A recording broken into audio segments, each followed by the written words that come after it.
ভাই কাল রাতে আমি একটা স্বপ্ন দেখলাম কি আমরা টস জিতে গেছি, আবার এটাও দেখলাম কি হর্ষিত রানা 2টো মেডেন ওভার করেছে আর সাথে প্রসিদ্ধ কৃষ্ণা 4টে উইকেট নিয়েছে। বানা ওটা স্বপ্ন না, সত্যি হয়েছে। হ্যাঁ সচ মে। Guys I have a good news, Rohit and Kohli no more fit to play 2027 world cup, কেননা তারা 2031 পর্যন্ত খেলতে চলেছে। ভাই হোয়াট এ সিরিজ। অ্যাকচুয়ালি এই সিরিজটাকে India versus South Africa series না, RoKo versus South Africa series বলা দরকার। ভাই রোহিত শর্মা এই সিরিজে 3টে ম্যাচে 202 রান বানিয়েছে, অ্যাভারেজ অফ 101, সাথে একটা হাফ সেঞ্চুরি, একটা সেঞ্চুরি। আর বিরাট ভাই এই সিরিজে 3টে ম্যাচে 302 রান বানিয়েছে, অ্যাভারেজ অফ 151, সাথে 2টো সেঞ্চুরি।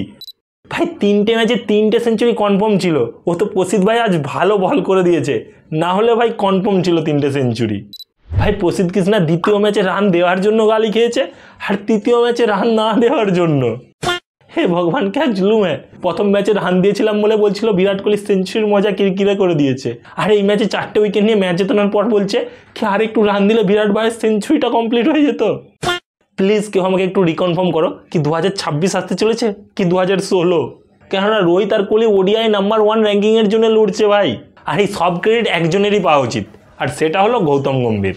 ভাই রিয়েলি গতি ভাই সেই লোক যে রোকোকে তাদের পিক ফর্মে এনে দিয়েছে, আর গতি ভাইয়ের জন্য আমরা সেই পুরনো টিমকে আবার খুঁজে পেয়েছি। ভাই যেই টিমের মধ্যে কিছুদিন আগে পর্যন্ত কোনো ইউনিটি দেখতে পাচ্ছিলাম না, সেই টিম আজ একসাথে মাঠে ফিল্ডে মজা করছে, ডান্স করছে, ইভেন টসও জিতে গেছে। আর ম্যাচ তো আমরা ডমিনেট করে জিতছি। 271 রানের টার্গেট দিয়েছিল সাউথ আফ্রিকা, আর আমরা 40 ওভারে সেই রানটা চেস করে দিয়েছি, ফুল ডমিনেট। আর এই ম্যাচে কি না হয়েছে। প্রথমে আমরা 752 দিন পর ওডিআই টস জিতেছি, আর এই টসটা তো হিস্ট্রি ক্রিয়েট করে দিয়েছে ভাই, পুরো ক্রাউড সেলিব্রেট করছিল এই টস উইনটা, আর সাথে সাথে আমাদের প্লেয়ার্সরাও, আর আমাদের ক্যাপ্টেনও ডান্স করছিল। ভাই এসব তো তবুও ঠিক আছে, south African captain Temba Bavuma খুশ হয়ে গেছিল আমাদের টস উইন দেখে। हेलो हाँ मालिक, इधर ना थोड़ा सा दिक्कत हो गई और रोको को फील्डिंग सेट करने वालों को ही फील्डिंग सेट हो गया। हाँ गति भाई मिल गया स्वाद, कर लिया रोको को बाहर। ভাই এত কিছুর পরে ম্যাচের শেষে যখন প্রেস কনফারেন্সে গতি ভাইকে জিজ্ঞাসা করেছে রোকো 2027 ওডিআই ওয়ার্ল্ড কাপ খেলা নিয়ে তোমার কি রায়, ভাই অন্য কেউ হলে কি বলতো কি হ্যাঁ দুজনে এই সিরিজে ভালো খেলেছে, তো এদেরকে তো আমরা নিয়েই যাচ্ছি, এদেরকে ছাড়া ওডিআই ওয়ার্ল্ড কাপ ভাই ভাবা যায় না। এত কিছুর পরে তো যে কেউ এটাই বলতো, বাট গতি ভাই বিহিং গতি ভাই কি বলেছে শোনো। First you got realize that 2027 ODI world cup is 2 years away. It's important to stay in the present and that young boys coming into the setup grab the opportunity.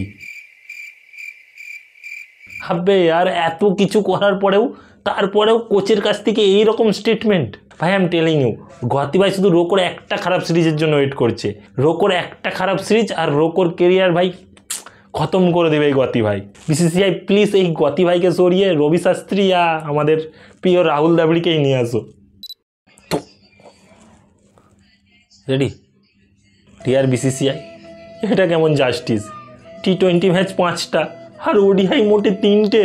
ভাই রাজুদা একটা প্লেটে 3টে পরোটা দিয়ে দিচ্ছে, আর তোমরা একটা গোটা সিরিজে মোটে 3টে ওডিআই। তোমরা কমসে কম 5টা ওডিআই দাও, পারলে 6টা-7টাও রাখো, আমরা রাগ করবো না। আর আমাদের নেক্সট ম্যাচ হচ্ছে 9 তারিখ, যেটা T20 ফরম্যাটে, কিন্তু রোহিত কোহলির জন্য ভাই 1 মাস এখন ওয়েট করতে হবে। এটার না চলবে ভাই, এটার আমি ঘোর বিরোধিতা করছি। আর এর মানে হলো রোকোকে দেখার জন্য আমাদেরকে এখনো 1 মাস ওয়েট করতে হবে। তো দেখা হচ্ছে 1 মাস পরে, বাই।